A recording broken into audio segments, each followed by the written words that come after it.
Here's the box for the 18-inch FI-BTL. It's almost done. Just got little stuff to do to it, like finishing the sanding and stuff.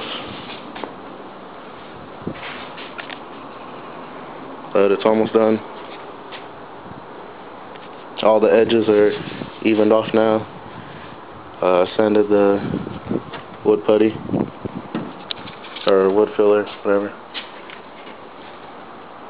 And I got the port in.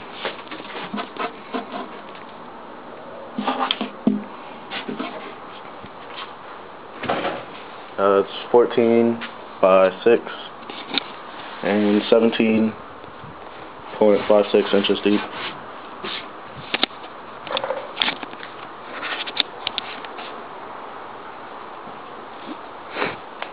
Customer is coming tomorrow, and I'm not painting it because he said he's going to worry about that.